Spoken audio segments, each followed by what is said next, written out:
কাঁচা আম দিয়ে অনেক ধরনের রেসিপি করা যায়। নমস্কার, পাকবিচিত্রায় সকলকে স্বাগত জানিয়ে আমি আজ আরেকটি নতুন রেসিপি করে দেখাবো, কাঁচা আমের জেলি।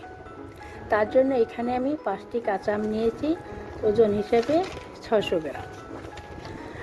এখন আম ভালো করে ধুয়ে নিব। আম ভালো করে ধুয়ে নিতে হবে যাতে আমের মধ্যে কোনো রকম ময়লা না থাকে। দেখুন, আম আমার ধোয়া হয়ে গেছে। এখন ময়লা জলটা ফেলে দেব।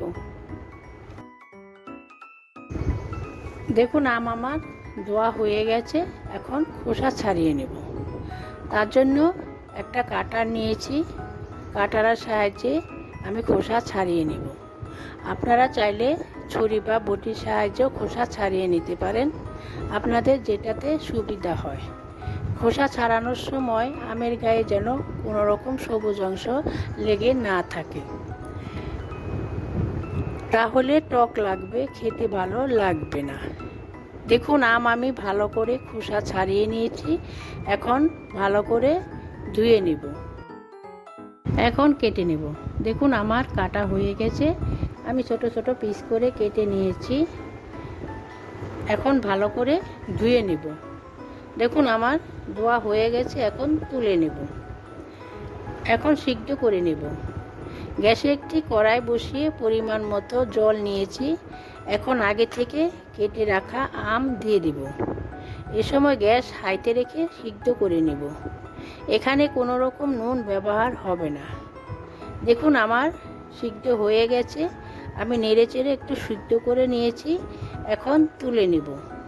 দেখুন, একটি ছাঁকনির মধ্যে আমগুলি তুলে নিচ্ছি। এখন ছেঁকে নেব। আমি এই ধরনের একটা প্লাস্টিকের ছাঁকনি নিয়েছি, এর মধ্যে আমটা ছাঁকতে সুবিধা হবে।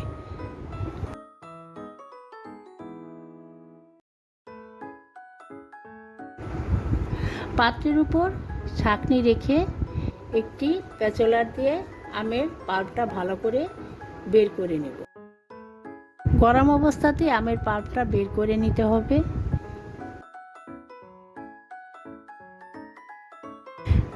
দেখুন, আমি কাঁচা আমের পাল্প বের করে নিয়েছি। ছাকার পর দেখুন কতটা ঘন হয়েছে, দেখতেও কিন্তু খুব সুন্দর হয়েছে। দেখুন, ছাকার পর আমের ছিবড়া বেরিয়েছে।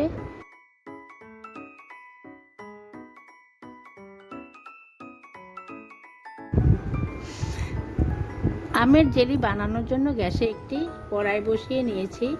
এখন আমের পাল্প দিয়ে দিব। এখানে আমি 1 কাপের মতো আমের পাল্প পেয়েছি, সেটাই আমি দিয়ে দিচ্ছি। একই কাপ দিয়ে দিচ্ছি 1 কাপ চিনি। 1 কাপ আমের পাল্পের জন্য 1 কাপ চিনি দিতে হবে। এখন গ্যাস হাইতে রেখে অনবরত নেড়েচেড়ে জাল করিয়ে নিব। দেখুন, কাঁচা আমের জেলি বানানোর জন্য আমের পাল্প অনেকটা ঘন হয়ে গেছে। এখন কাঁচা আমের কালার আনার জন্য দিয়ে দিচ্ছি অল্প পরিমাণে সবুজ রং। সবুজ রং না দিলেও চলবে, তাতে আমের জেলি হবে, দেখতে অন্যরকম লাগবে। দেখুন, আমার কাঁচা আমের জেলি তৈরি হয়ে গেছে। জেলি তৈরি হয়ে গেছে কি করে বুঝবেন? একটা পাত্রে 1 ফোঁটা জেলি নেবেন, দেখবেন জেলি এক জায়গায় বসে আছে, তাহলে বুঝবেন ঠিকঠাক হয়ে গেছে। এখন গ্যাস বন্ধ করে দিচ্ছি। এখানে লেবুর রস ব্যবহার হবে না। এখন গরম অবস্থায় একটি কাচের জারে আমি ভরে দিচ্ছি। এভাবে 7 থেকে 8 ঘন্টা রেখে দিব ঠান্ডা হওয়ার জন্য। আমি যেভাবে বানালাম আপনারা একবার হলেও বানিয়ে খাবেন আর ভিডিওটি দেখবেন। আমার কাঁচা আমের রেসিপি আরও অনেক রয়েছে। দেখুন, আমি যেটুকু জেলি বানিয়েছি আমার 1 জার হয়ে গেছে। দেখুন, আমার 10 ঘন্টা হয়ে গেছে, আমার জেলিও জমে গেছে। আমি একটা চামচের সাহায্যে আপনাদের কেটে দেখাচ্ছি, একটা রুটির মধ্যে মাখিয়েও দেখাচ্ছি। দেখুন কতটা সুন্দর হয়েছে। এভাবে বাড়িতে বানিয়ে সকালের সাথে খাবেন। ধন্যবাদ।